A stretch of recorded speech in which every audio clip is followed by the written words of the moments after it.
ہر ایک چیز میں تغیر ہے۔ اچھے تغیر کے لیے دعائیں کرو۔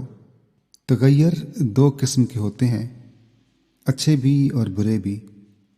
اس لیے آپ لوگوں کو دعا کرنا چاہیے اور چوکس رہنا چاہیے کہ آپ میں جو تغیر ہو وہ اچھا ہو۔ خطبہ جمعہ سیدنا حضرت خلیفۃ المسیح ثانی رضی اللہ تعالی عنہ، فرمودہ 8 مارچ 1918۔ اس خطبہ میں حضور نے سورہ فاتحہ کی نہایت لطیف تفسیر بیان فرماتے ہوئے تغیر کے مضمون پر روشنی ڈالی ہے۔ خدا کرے کہ ہم میں سے ہر ایک اس خطبے سے فائدہ اٹھانے والا ہو۔ اشہد ان لا الہ الا اللہ وحدہ لا شریک لہ واشہد ان محمدا عبدہ ورسولہ اما بعد فاعوذ باللہ من الشیطان الرجیم بسم اللہ الرحمن الرحیم الحمد للہ رب العالمین الرحمن الرحیم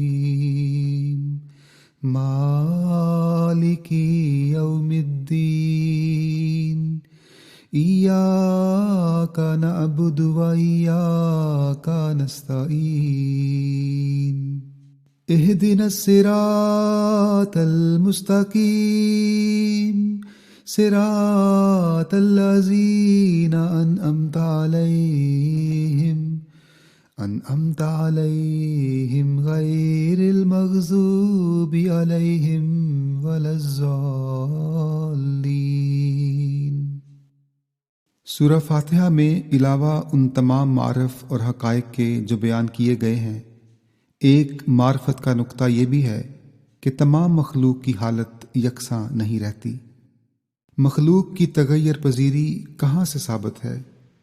سو یاد رہے کہ یہ بات الحمدللہ رب العالمین سے ثابت ہوتی ہے۔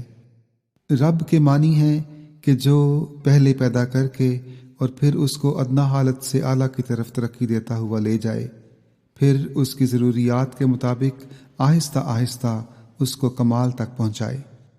یہ معنی رب کے ہیں، اور اس صورت میں بتلایا گیا ہے کہ تمام جہانوں کا رب اللہ ہے، خواہ وہ آسمان میں ہو یا زمین پر، نباتات ہو یا جمادات، سب کا رب اللہ ہی ہے۔ ایولیوشن تھیوری اپنی اصلی صورت میں یہی ہے۔ اس کے استعمال میں غلطی لگی ہے کہ آیا بندر سے انسان نے ترقی کی ہے یا کیا۔ یورپ نے اس تھیوری کو اب ایجاد کیا ہے، لیکن قرآن نے آج سے 1350 برس بیشتر اس حقیقت کو ظاہر کر دیا تھا۔ یورپ کی حیرت انگیز ایجادات میں سے ایک یہ بھی ہے کہ ہر ایک چیز ادنا حالت سے اعلیٰ مدارج پر پہنچتی ہے، کیونکہ اگر کوئی ایسی چیز ہو جو ادنا حالت سے اعلیٰ حالت کی طرف نہ جاتی ہو تو خدا رب العالمین نہیں رہتا۔ اس نقطہ کو ہمیں قرآن نے بتا دیا کہ ہر ایک چیز خواہ کہیں ہو اس میں تغیر کرنے والا خدا ہے۔ سورہ فاتحہ تمہید ہے اس تفسیر کی جو خداوند عالم نے انسان کے سامنے دھری ہے۔ پہلے فرمایا کہ ہر ایک چیز میں تغیر ہے، پھر فرمایا الرحمن الرحیم۔ خدا تعالیٰ کے انعام کے دو طریق ہیں، ایک تو یہ ہے کہ وہ بغیر کسی محنت کے انعام کرتا ہے، دوسرے کسی محنت کے بعد انعامات عنایت فرماتا ہے۔ الرحمن الرحیم میں ربوبیت دو قسم کی بتلائی ہے، ایک ربوبیت تو بغیر محنت اور دوسری بات محنت۔ پھر فرمایا مالک یوم الدین، یعنی جو اس رب کی ربوبیت ہے وہ لغو نہیں بلکہ اس نے جزا و سزا رکھی ہے۔ ربوبیت کے بعد نتائج نکلتے ہیں۔ پھر فرمایا ایاک نعبد و ایاک نستعین، وہی ربوبیت جو الرحمن الرحیم میں بیان کی تھی وہی اس جگہ دوسری طرح بیان کی گئی ہے۔ اس جگہ رحیمیت کو پہلے رکھا گیا ہے اور رحمانیت کو بعد میں۔ رحیمیت یہ ہے کہ انسان کچھ کرتے ہیں اور بعد میں خدا کی طرف سے انعامات کا صدور ہوتا ہے۔ اس کے متعلق ایک سوال پیدا ہو سکتا ہے کہ جب خدا کی طرف سے یوں ہی بغیر کسی محنت کے رحمانیت کے ماتحت انعام ہو رہا ہے تو پھر اس سوال سے کیا مطلب ہے کہ ہم تیری عبادت کرتے ہیں؟ یعنی صفت رحیمیت کے ماتحت سوال کرتے ہیں جبکہ رحمانیت کے ماتحت خود بخود انعامات حاصل ہو رہے ہیں۔ پس رحیمیت پہلے کیوں رکھی گئی ہے؟ یہ ایک خاص نقطہ ہے جس کو وہی شخص سمجھ سکتا ہے جس نے قرآن کریم پر اس رنگ میں غور کیا ہے کہ قرآن شریف میں کوئی لفظ بیہودہ نہیں۔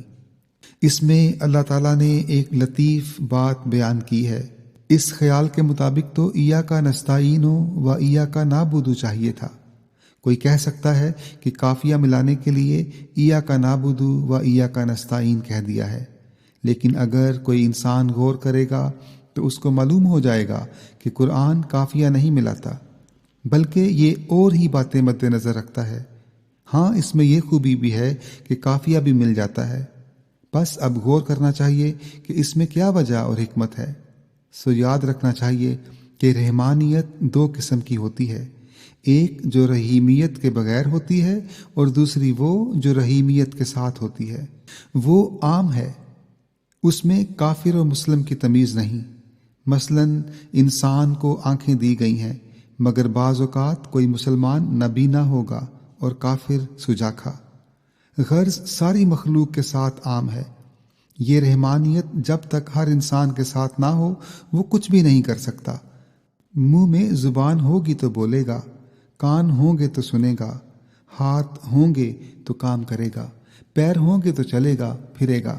اگر ہاتھ نہ ہوں، آگ لگ جائے تو آگ کیوں کر بجھائے گا؟ یہ وہ رحمانیت ہے جس کے بغیر کوئی کام نہیں ہو سکتا۔ بس ملی ہوئی چیز کا مانگنا تحصیل حاصل ہے۔ اس عام رحمانیت کے مانگنے کی ضرورت نہیں، کیونکہ یہ تو اس وقت دے دی جاتی ہے جس وقت ہم ابھی دنیا میں آئے نہیں ہوتے۔ دوسرا قدم رحیمیت ہے اور پھر تیسرا رحمانیت جو خاص مومن سے تعلق رکھتی ہے۔ 3 درجے ہیں، اول رحمان، دوم رحیم، پھر تیسرا درجہ رحمان۔ پہلے رحمانیت ہوتی ہے اور پھر رحیمیت، اس کے بعد خاص رحمانیت، اور یہ رحمانیت جو آخری درجہ کی ہوتی ہے اور مومنوں سے ہی خاص ہوتی ہے، اس کو بھی اللہ تعالیٰ کسی اعمال اور نیکی کے بدلے میں نہیں لانا چاہتا۔ مثلا نبوت جو ہے وہ ایک موہبت ہے اور یہ رحمانیت ہے، لیکن ایسا نہیں ہو سکتا کہ خدا تعالیٰ کسی کافر، مشرک اور بدکار کو نبی بنا دے، بلکہ اس رحمانیت کا نزول نیک اور پاک بندوں پر ہی ہوتا ہے۔ نبوت تو بڑا درجہ ہے، الہام کا درجہ بھی محبت سے ہی ملتا ہے۔ قرآن شریف میں آتا ہے، الرحمن علم القرآن خلق الانسان علمہ البیان۔ بس یہ رحمانیت خاص ہوتی ہے، ورنہ پہلی قسم کی رحمانیت میں بعض کافر انبیاء کی نسبت زیادہ موٹے تازے اور جسیم ہوتے ہیں۔ ان کی صحت بھی بوجہ بے فکری کے زیادہ اچھی ہوتی ہے اور نبی کمزور اور بیمار ہوتے ہیں۔ چونکہ پہلی رحمانیت کو بیان کر دیا گیا تھا، اس لیے فرمایا ایاک نعبد و ایاک نستعین۔ اب رحیمیت کے ماتحت کام ہوگا اور پھر بعد میں رحمانیت شروع ہوگی۔ پھر جو مالک یوم الدین کی صفت آتی ہے، اس میں تغیر کی طرف اشارہ کیا گیا ہے جو پیدا کیا جائے گا۔ اب تغیر 2 ہی قسم کا ہو سکتا ہے، نیک اور مفید، یا دوسرا وہ جو سزا کے باعث ہو۔ تو سورہ فاتحہ میں ایک عظیم تغیر کا ہونا بیان کیا گیا ہے۔ تغیر تو ہوگا کیونکہ تمام انسان تغیر پذیر ہیں، اچھا بھی تغیر ہوگا اور برا بھی، اور یہ دونوں تغیر ربوبیت کے ماتحت آ سکتے ہیں۔ خراب کو وہ کاٹ دیتا ہے اور عمدہ کو برقرار رکھتا ہے۔ اگر کوئی مالی باغ کے درختوں میں سے بعض کو کاٹ دے اور بعض کی شاخوں کو الگ کر دے تو کوئی نہیں کہے گا کہ یہ مالی باغ کو برباد کر رہا ہے۔